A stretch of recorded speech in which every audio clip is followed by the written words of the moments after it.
एक EV company है जो प्रॉफिट भी नहीं कमा रही थी, फिर भी उसका वैल्यूएशन $100 बिलियन क्रॉस कर गया। भाई, बिना प्रॉफिट के 100 बिलियन कैसे मिलता है? आज मैं आपको एक ऐसी कहानी बताऊंगा जो बिजनेस वर्ल्ड का हिडन रूल एक्सपोज करता है। कंपनी का नाम है रिवियन।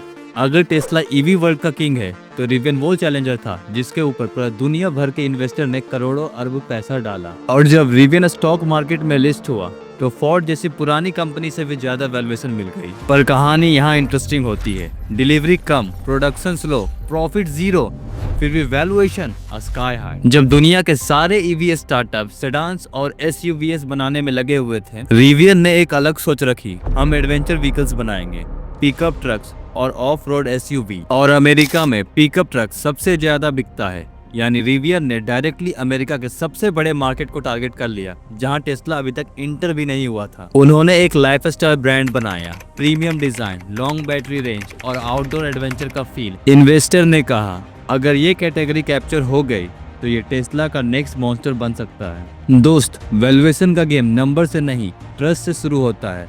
और रिवियन को ट्रस्ट मिला अमेजॉन और फोर्ड जैसे जायंट कंपनी। अमेजॉन ने अनाउंसमेंट किया, हम तुमसे 1 लाख इलेक्ट्रिक वैन ऑर्डर करेंगे। बस एक लाइन ने रिवियन को ओवरनाइट क्रेडिबिलिटी दे दी। फिर फोर्ड ने भी इन्वेस्टमेंट डाल दिया। अब सोचो, जब 2 मेगा कंपनी एक स्टार्टअप के पीछे खड़ी हो तो मार्केट का कॉन्फिडेंस आसमान तक चल जाता है। फिर आया वो moment, IPO.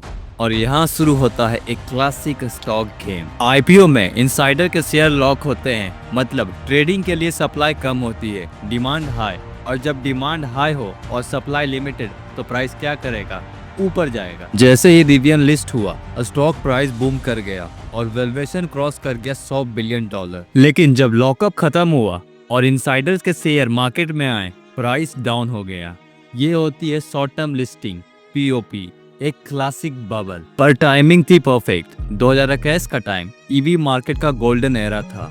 Tesla record break कर रहा था और इन्वेस्टर हर ईवी आइडिया के पीछे भाग रहे थे। इंटरेस्ट रेट लो था और मार्केट कॉन्फिडेंस हाई। और रिवियन ने ऐसी मूड में अपना आईपीओ लॉन्च किया।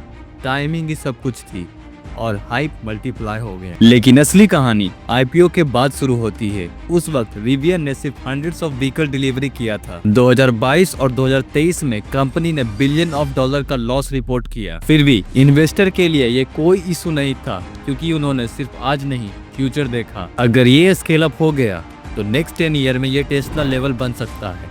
ये होता है फ्यूचर का प्रॉमिस। अब सवाल, 100 बिलियन वैल्यूएशन क्यों दी गई? सिंपल लैंग्वेज में समझो, 4 major reason. Number 1, market size बहुत बड़ा था। नंबर 2, अमेजॉन जैसे granted customer. Number 3, pickup truck segment में कंपटीशन कम। और नंबर 4, कंपनी का स्टोरी पावरफुल था। देखो, वैल्यूएशन कभी प्रेजेंट पर नहीं होती, वैल्यूएशन होती है फ्यूचर एक्सपेक्टेशन पर। लेकिन आईपीओ के बाद असली चैलेंज शुरू हुआ। Chip shortage, supply chain crisis, production ramp up issue और कॉस्टिंग बहुत हाई। कंपटीशन भी एग्रेसिव था।